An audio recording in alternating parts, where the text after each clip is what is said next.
বন্ধুরা, আজকে আমাদের ভিডিওর মূল বিষয়বস্তু হলো জুলাই মাসের ড্রাগন গাছের অত্যন্ত গুরুত্বপূর্ণ পরিচর্যা এবং সার প্রয়োগ। বর্তমানে আমরা জুলাই মাসে এসে উপনীত হয়েছি। এই জুলাই মাসে এসে দাঁড়িয়ে ড্রাগন গাছে প্রচুর পরিমাণে ফলন পাওয়ার জন্য গাছে কি ধরনের পরিচর্যা করবেন, কি খাবারই বা এই সময় টবের মাটিতে আমাদের ব্যবহার করতে হবে এবং কিভাবে আপনারা আপনাদের ড্রাগন ফলের গাছে নতুন করে ফুল আনবেন, কিভাবে ফলের সাইজ দ্বিগুণ করবেন এবং বর্তমানে ড্রাগন গাছের সবথেকে বড় সমস্যা গাছের ডালগুলি আস্তে আস্তে হলুদ হয়ে শুকিয়ে যাচ্ছে। এই সমস্যার সমাধান আমরা কিভাবে করতে পারবো? তো নমস্কার বন্ধুরা, কেমন আছেন সবাই? আজকের আমাদের ভিডিওর মূল বিষয়বস্তু হলো জুলাই মাসে ড্রাগন গাছের সম্পূর্ণ A to Z পরিচর্যা। আজকের এই ভিডিওটি যদি আপনারা একবার ধৈর্য সহকারে দেখতে পারেন, 100% আপনারা এই জুলাই মাসে এসে দাঁড়িয়ে ড্রাগন গাছে দ্বিগুণ পরিমাণে ফলন আনতে পারবেন। তো বন্ধুরা, আপনাদের প্রত্যেকের কাছে একটি অনুরোধ, ভিডিওটিকে স্কিপ না করে ভিডিওটিকে সম্পূর্ণ দেখবেন। চ্যানেলে যদি কোনো নতুন বন্ধু হয়ে থাকেন, অবশ্যই করে আপনারা আমার চ্যানেলটিকে সাবস্ক্রাইব করে রাখবেন। তো চলুন বন্ধুরা, বেশি দেরি না করে আজকের ভিডিওটি শুরু করা যাক।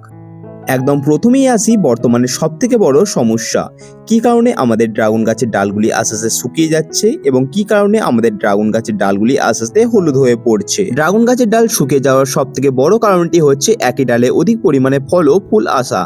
একই ডালে যদি 2 থেকে 3টি পরিমাণে ফল আসে, সেক্ষেত্রে দেখবেন ড্রাগন গাছের ডালগুলি আস্তে আস্তে শুকিয়ে যাচ্ছে। দ্বিতীয় কারণটি হচ্ছে যদি ড্রাগন গাছের শিকড় আস্তে আস্তে পচন দেখা দেয় বা গাছের গোড়াটি পচে গিয়ে থাকে, তখন আপনারা খেয়াল করে দেখবেন আপনাদের ড্রাগন গাছের ডালগুলি আস্তে আস্তে শুকিয়ে যেতে শুরু করে। এবং ড্রাগন গাছের ডাল হলুদ হয়ে যাওয়ার সবথেকে বড় কারণ হচ্ছে অতিরিক্ত সূর্যের তাপমাত্রা বা সানবার্ন। অতিরিক্ত সূর্যের তাপমাত্রার কারণে মূলত ড্রাগন গাছের ডালগুলি শুকিয়ে যাচ্ছে এবং ডালগুলি আস্তে আস্তে হলুদ হয়ে ঝরে পড়ছে।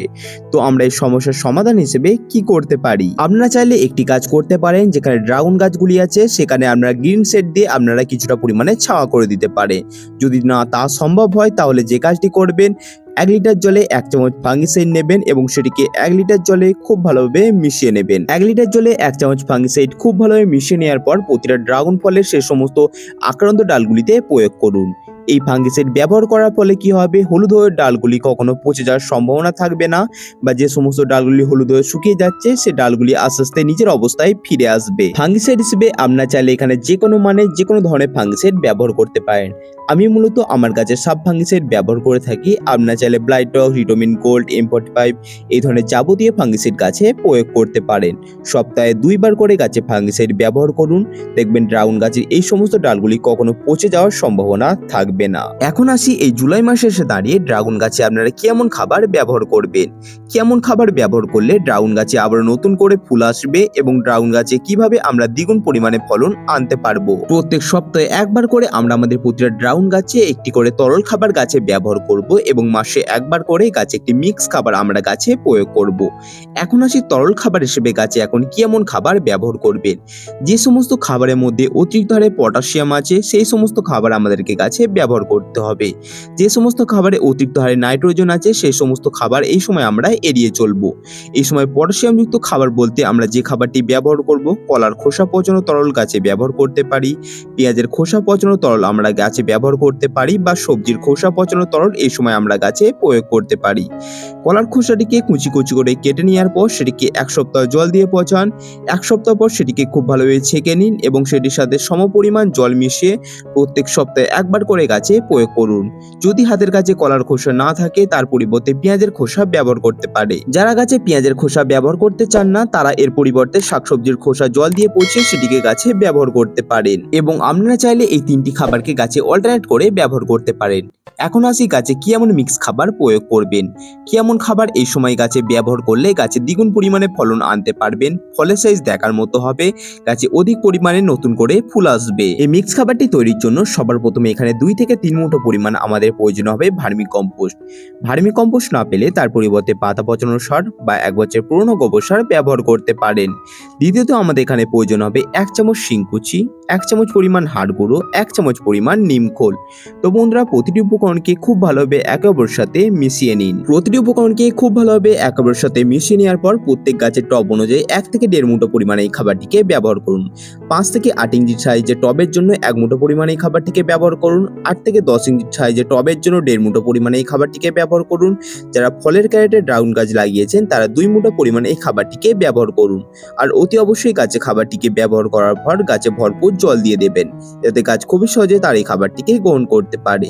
এবং এই স্পেশাল মিক্স খাবারটিকে আমরা আমাদের প্রতিটা গাছে চালিয়ে যাব মাসে একবার করে আমরা যদি আমাদের প্রতিটা ড্রাগন গাছে মিক্স খাবারটিকে ব্যবহার করে যেতে পারি, তাহলে 100% আপনারা এবছর সিজনে এসে দাঁড়িয়ে ড্রাগন গাছ থেকে দ্বিগুণ পরিমাণে ফলন আনতে পারবেন। জুলাই মাসে পরবর্তী পরিচর্যা হিসেবে যে পরিচর্যাটি আপনাদের করতে হবে, এখন যেহেতু বর্ষাকাল এবং এই জুলাই মাসে এসে দাঁড়িয়ে কম বেশি ভারী বৃষ্টিপাত লক্ষ্য করা যাচ্ছে।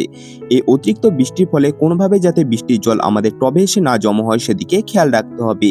যদি কোনোভাবে টবের জল অতিরিক্ত পরিমাণে টবে এসে জমা হয় এবং সে জলটি বেরোতে না পারে, ফলে আপনার গাছের শিকড়গুলি পচে যেতে পারে, গাছের গোড়াটি পচে যেতে পারে এবং গাছে যে সমস্ত ফল ফুল আছে সমস্ত ফল ফুলগুলি নষ্ট হয়ে যাবে। বিশেষ করে ড্রাগন গাছের কুঁড়িগুলি আস্তে আস্তে হলুদ হয়ে ঝরে পড়বে। তাই যে পরিচর্যাটি করবেন, কোনোভাবে বৃষ্টির জল যাতে টবে এসে না জমা হয় সেদিকে খেয়াল রাখুন। এখন যেহেতু বর্ষাকাল, এই বর্ষাকালে এসে দাঁড়িয়ে আপনারা কম বেশি লক্ষ্য করে দেখবেন টবের মাটিতে প্রচুর পরিমাণে আগাছা জন্ম নেয় এবং এই আগাছাগুলি ঘাসগুলি দ্রুততার সাথে বৃদ্ধি হতে থাকে। এই আগাছাগুলিকে যদি আমরা টবের মাটিতে রেখে দিই, আস্তে আস্তে গাছের সমস্ত খাবারগুলি খেয়ে নষ্ট করবে। আগাছাগুলি রকেটের গতিতে বেড়ে উঠবে, ফলে গাছ পর্যাপ্ত পরিমাণে খাবার পাবে না, ফলে ফলের সাইজ ভালো হবে না, গাছের ফুলগুলি আস্তে আস্তে হলুদ হয়ে ঝরে পড়বে।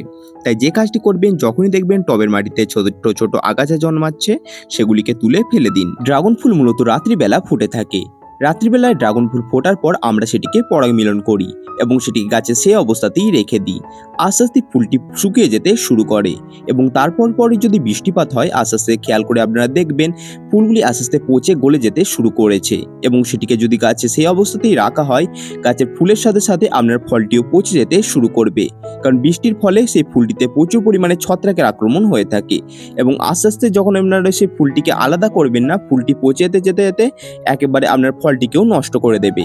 তাই বর্ষাকালে এসে দাঁড়িয়ে অতি অবশ্যই 3 থেকে 4 দিন বা কমপক্ষে 5 দিনের মাথায় ফুলটিকে আপনারা আলাদা করুন, না হলে আপনার ফলটিও আস্তে আস্তে পচে যেতে শুরু করবে। এখন আসি কি কারণে আমাদের ড্রাগন গাছের সমস্ত ফুলগুলি হলুদ হয়ে ঝরে পড়ছে। গাছে যে সমস্ত ফুল আসছে, 1-2টি বাদ দিয়ে সমস্ত ফুল হলুদ হয়ে ঝরে যাচ্ছে। ড্রাগন ফুল হলুদ হয়ে ঝরে যাওয়ার পিছনে অনেক কয়টি কারণ রয়েছে। তার মধ্যে সবথেকে বড় 2টি থেকে 3টি মতো কারণ রয়েছে। প্রথমটি হচ্ছে অতিরিক্ত সূর্যের তাপমাত্রা, অতিরিক্ত হারে বৃষ্টিপাত বা ফাঙ্গাসের আক্রমণ। মূলত এই 3টি কারণেই আমাদের ড্রাগন গাছের ফুলগুলি আস্তে আস্তে হলুদ হয়ে ঝরে পড়ে। অতিরিক্ত সূর্যের রোদের কারণে যে সমস্ত ফুলগুলি হলুদ হয়ে ঝরে যায়, তার জন্য আমাদের করার কোনো রকম কিছু নেই। কিন্তু অতিরিক্ত পরিমাণে বৃষ্টিপাত এবং ফাঙ্গাসের আক্রমণের হাত থেকে গাছকে রক্ষা করতে আমরা যে কাজটি করতে পারি, গাছে খুব ভালো মানে একটি ফাঙ্গিসাইড আমরা আমাদের গাছে প্রয়োগ করতে পারি। ফাঙ্গিসাইড ব্যবহার করলে অতিরিক্ত বৃষ্টিপাত বা ফাঙ্গাসের আক্রমণের কারণেও আমাদের ড্রাগন গাছের একটি ফুলও হলুদ হয়ে ঝরবে না। ফাঙ্গিসাইড হিসেবে আপনারা আপনাদের গাছে যে কোনো রকম ফাঙ্গিসাইড ব্যবহার করতে পারেন। আমি মূলত আমার গাছে সাব ফাঙ্গিসাইড ব্যবহার করে থাকি। আপনারা চাইলে ব্লাইটক্স, রিডোমিন গোল্ড, M45 এই ধরনের ফাঙ্গিসাইড প্রয়োগ করতে পারেন। ড্রাগন ফলের সাইজ দ্বিগুণ করবেন কিভাবে আমরা আমাদের ড্রাগন গাছের সাইজ তুলনামূলকভাবে বড় করে তুলবো এবং কিভাবে আমরা আমাদের ড্রাগন ফুল হলুদ হয়ে ঝরে যাওয়া অনেক অংশে বন্ধ করব। ড্রাগন ফুল হলুদ হয়ে ঝরে যাওয়া বন্ধ করতে, ফলের সাইজ দ্বিগুণ করতে গেলে আপনাদেরকে গাছে এই বোরন অনুখাদ্যটিকে প্রয়োগ করতে হবে। ড্রাগন গাছে অনুখাদ্য ব্যবহারের ফলে অনেক কয়টি গুণাগুণ আপনারা লক্ষ্য করতে পারবেন। প্রথমত, ড্রাগন গাছে অনেক পরিমাণে ফুল আসবে, ফুল অনেক অংশে হলুদ হয়ে ঝরে যাওয়া বন্ধ হবে, ফলের সাইজ তুলনামূলকভাবে অনেকটা বড় হবে, ফলের মিষ্টতা আরো দ্বিগুণ হবে। সবার প্রথমে একটি স্প্রে বোতলে 1 লিটার পরিমাণ জল নিন এবং সেই জলের মধ্যে 1 চিমটি বা 1 গ্রাম পরিমাণ এই বোরন অনুখাদ্যটিকে খুব ভালোভাবে মিশিয়ে নিন।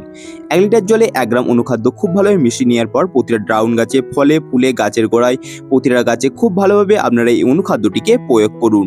অনুখাদ্য হিসেবে চাইলে বোরন বা যে কোনো রকম দোকানিকে আপনারা বলতে পারেন, তারা বুঝে আপনাকে খুব ভালো মানে একটি অনুখাদ্য প্রোভাইড করবে। ঠিক 20 দিন পর পর আমরা আমাদের প্রতিটা ড্রাগন গাছে এই অনুখাদ্যটিকে ব্যবহার করব।